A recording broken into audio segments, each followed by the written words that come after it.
Yes, LA people, I believe you're doing great, and I welcome and appreciate your presence in Cuckoo Study Lab. Pakistan की unsustainable economy और पाकिस्तान में जो absence of foreign direct investment है, उस factor को consider करते हुए governments ने या प्रीवियस जो गवर्नमेंट थी पाकिस्तान में, अब जो इंटरिम है उससे पहले जो गवर्नमेंट थी, उसने मिलिट्री के साथ मिलकर एक यहाँ पे सिस्टम को और एक नई पॉलिसी को इंट्रोड्यूस करवाया है, जिसको हम कहते हैं special investment facilitation council SIFC। इसी कनेक्शन में आज हम एक शॉर्ट लेक्चर यहाँ पे जिसको हम देखेंगे या जो अंडर कंसिडरेशन है वो है the special investment facilitation council.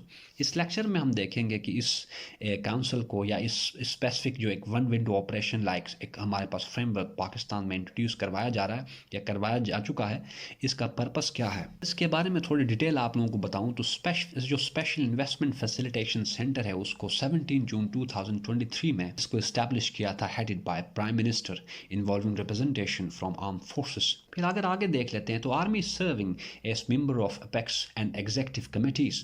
सो इस काउंसिल में जो आर्मी है, हमारे जो आर्म फोर्सेस हैं, उनकी इन्वॉल्वमेंट डायरेक्टली इसमें है।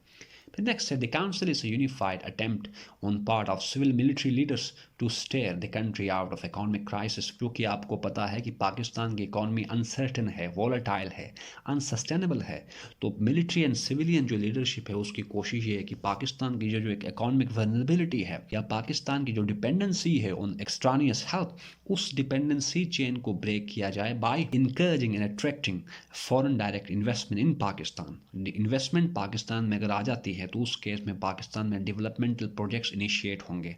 डेवलपमेंटल प्रोजेक्ट्स इनिशिएट होते तो पाकिस्तान में जॉब क्रिएशन होगी, जॉब क्रिएशन होगी तो टैक्स कलेक्शन, रेवेन्यू जनरेशन होगा, सो फोर्थ, तो leading to sustainability of economy या इकोनॉमिक सस्टेनेबिलिटी। फिर next, this council is envisaging to facilitate fast track and protect foreign investment. अब चूँकि पाकिस्तान में हमारे पास ब्यूरोक्रेटिक रेड टेपिज्म की वजह से या इंस्टीट्यूशनल पैरालिसिस की वजह से जो फॉरेन इन्वेस्टर्स हैं वो पाकिस्तान में इन्वेस्ट करना वो रिवार्डिंग या ज़्यादा अच्छा नहीं समझते। तो इस काउंसिल के थ्रू गवर्नमेंट की कोशिश ये है कि पाकिस्तान में एक ऐसे कंडीसिव, एक ऐसे फ्रेंडली इन्वायरमेंट को यहाँ पे नर्चर किया जाए, क्रिएट किया जाए, जिसके थ्रू जो फॉरेन इन्वेस्टर्स हैं वो पाकिस्तान में जो CPEC है उसमें जो स्पेसिफिक या स्पेशल इकोनॉमिक जोन है वहाँ पर आकर इन्वेस्टमेंट करें। सो ये एक इस काउंसिल का एक पर्पस है।